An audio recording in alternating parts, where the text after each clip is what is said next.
Hello viewers, আসসালামু আলাইকুম। আজকের পর্বে আমি আপনাদের সঙ্গে শেয়ার করব ডিমের চপের রেসিপি। তো চলুন শুরু করা যাক।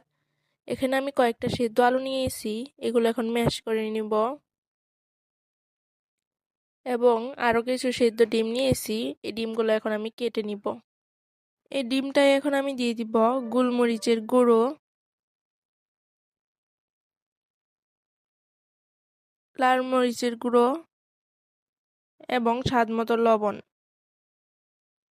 এখানে আমি একটি কড়াইতে একটা মশলা তৈরি করে নিব। এর জন্য আমি এখানে দিয়ে দিব শুকনা মরিচ, জিরা, গোলমরিচ, এলাচ এবং দারুচিনি।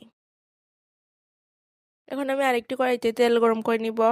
তেলটা গরম হয়ে আসলে এতে আমি দিয়ে দিব রসুন কুচি, পেঁয়াজ কুচি এবং মরিচ কুচি। এগুলো দিয়ে এখন ভালোভাবে নেড়ে নিব। এখন দিয়ে দিব হলুদ গুঁড়ো, মরিচের গুঁড়ো, ধনিয়া গুঁড়ো, কাশ্মীরি মরিচের গুঁড়ো, স্বাদ মতো লবণ, জিরা গুঁড়ো। এগুলো দিয়ে এখন ভালোভাবে মিশিয়ে নিব। এখন আমি দিয়ে দিব সিদ্ধ করে রাখা আলুটা দিয়ে এখন ভালোভাবে মিশিয়ে নিব।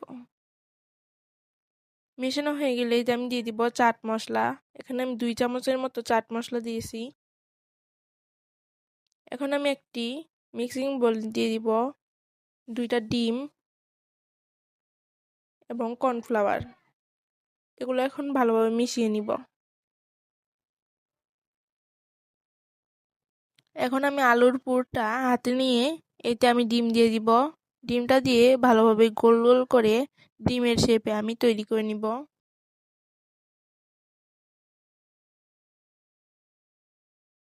এখন আমি গুলিয়ে রাখা ডিমের চপটা একটু মিশিয়ে নিব এবং ব্রেড ক্রামে মিশিয়ে নিব। মিশিয়ে এখন আমি একটি কড়াইতে তেল গরম করে নিব।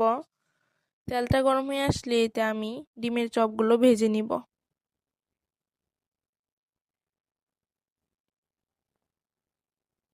তো আজকে আমার রেসিপিটি এই পর্যন্তই। আপনারা সবাই ভালো থাকবেন এবং আমার চ্যানেলটি সাবস্ক্রাইব করে দিবেন। আর আমার আজকের এই রেসিপিটা কেমন লাগলো অবশ্যই কমেন্ট বক্সে জানাবেন। আল্লাহ হাফেজ।